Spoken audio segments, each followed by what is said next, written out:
Жайық қызы би ансамблі туралы айтамын.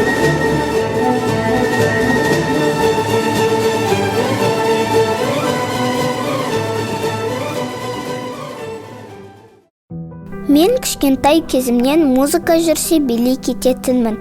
Би билеуге деген қызығушылығымды байқаған ата-анам мені 4 жасымда би үйірмесіне апарды. Осылайша мен халықтық жайық қызы ансамблінің кіші тобына қабылдандым. 50 жылға жуық тарихы бар ансамбльдің құрамында билеу мен үшін үлкен мәртебе. Ансамбль 1969 жылы құрылған. Алғашқы көркемдік жетекшісі Кененбай Өтегенов, жетекшісі және балетмейстері Дмитрий Арсентьев, музыкалық жетекшісі Вячеслав Тюрин болған екен. Алғаш құрылған жылдардан бастап-ақ өз жетістіктерімен таныла бастаған ансамбльге 1970 жылы Қазақстан СССР мәдениет министрінің шешімімен халықтық атағы берілді. Содан бері Елизарова Светлана Фаритовна, Кустодинчева Ганиева Гүлнар, Досымбаева Жанар, Каракузова Гүлнар Төлегенқызы, Тажмағамбетова Эльмира Райысқызы сынды өнер майталмандары жетекшілік еткен ансамбльдің шәкірттері өлкеміздің әр жерінде өз би ансамбльдерін құрып, әсем қимылды әз өнер жанрын әрі қарай өрістетуде. Соның бір дәлелі 2019 жылы ансамбль жетекшісі болып Эльмира Райысқызының шәкірті Сегізбаева Жазира Қуанышқызы тағайындалды. Қазіргі кезде халықтық жайық қызы би ансамблі жүздеген шәкірттер тәрбиеленумен қатар республикалық халықаралық фестиваль сайыстарға қатысып, жүлделі орындардан көрініп жүр. Ширек ғасырда талай дүлдүлдерді дайындап, аты аңызға айналған жайық қызы халықтық ансамблінің аты Қазақтың талантты ұл-қыздары барда өшпейді, өркендеп өсе береді.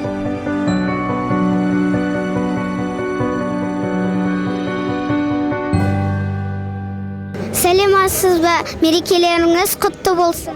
Рахмет, айналайын. Сіз жайық қызы ансамбліне қашан және қалай түстіңіз? Мен 75 жылдан бері биледім, 80 жылға дейін. Оған дейін Дом пионеровта билеп едік, содан өскесін, институтқа түскесін, сол жайық қызы ансамбліне бардық.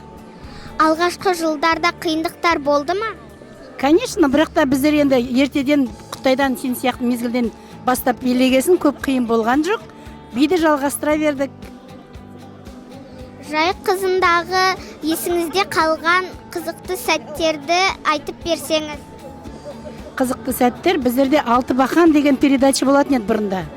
Сол Алты бақанға біздер Атыраудың Гурьев қой мезгілде сол жайық қызы болып фотоға түсірді, неге түсірді, сонда бір керім ісі болды.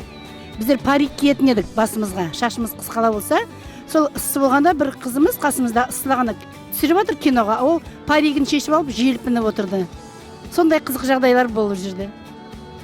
Сұхбатыңызға рахмет, қуанышты күндер көп болсын. Айналайын, рахмет саған да, дұрау жігіт бол. Сәлеметсіз бе?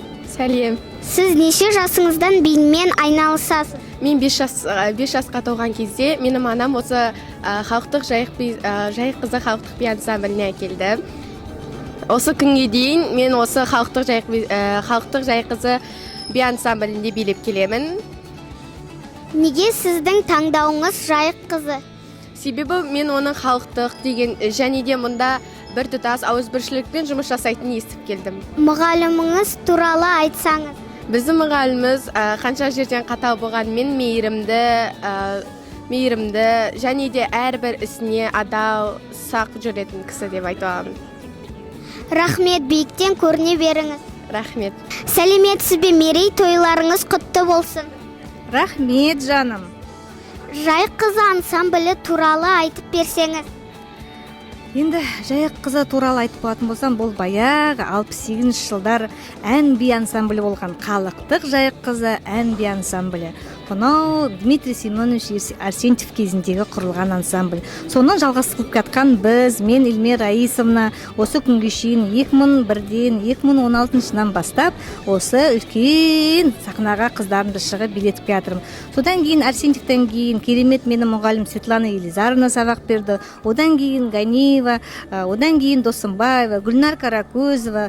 Қазіргі менің шәкіртім Сегізбаева Жазира бұйырса 1 ноябрьден бастап 2019 жылдан бастап Жайық қызының руководителі болады. Жайық қызы дейтін керемет ансамбль, бұрынғы совет үкіметтен кеткен ансамбль.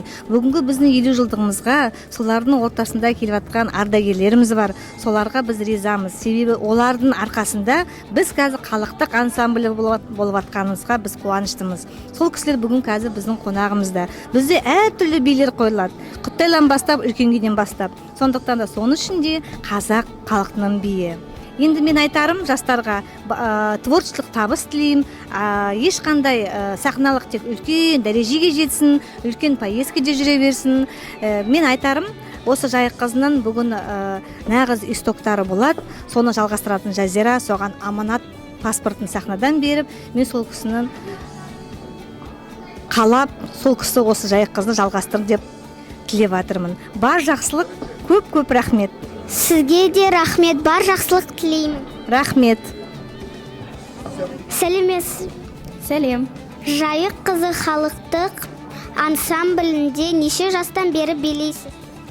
Жайық қызы халықтық би ансамблінде мен 10 жасынан бастап билеп келе жатырмын. Бұйырса 3 жыл болады.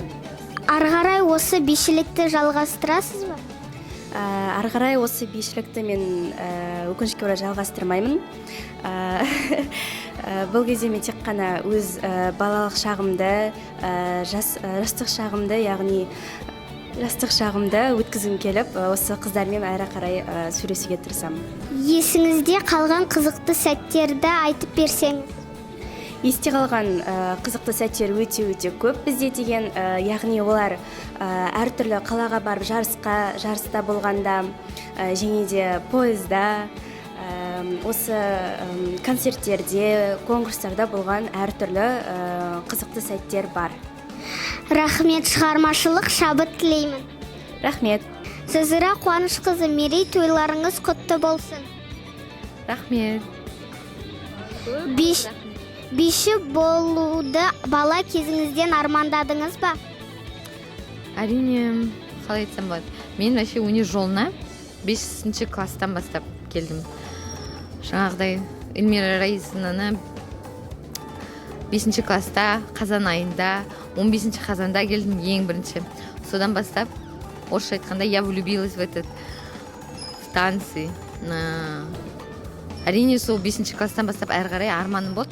Өзімнің апайымның артынан жүрсем екен деген, сондай түлек болсам екен деген, биіктікке жетсем деген, әрине. Жайық қызы халықтық ансамбліне жетекшілік ету қиындық келтірді ме? Жоқ, келтірмеді. Себебі бұл сүйіспеншілікпен жасайтын жұмыс болғасын, с удовольствием жасайсың, әрине. Қазір қанша шәкіртті биге баулап жүрсіңіз? Қазір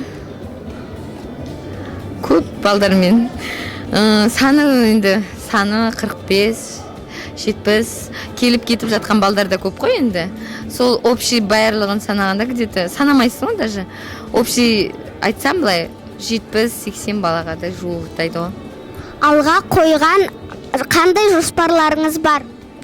Алға қойған Жайық қызын тек көркейте беру, биіктерге көрсету. Сұхбатыңызға рахмет, биік шыңдардан көріне беріңіз. Рахмет, сенде де биіктен көріне бер, Амира.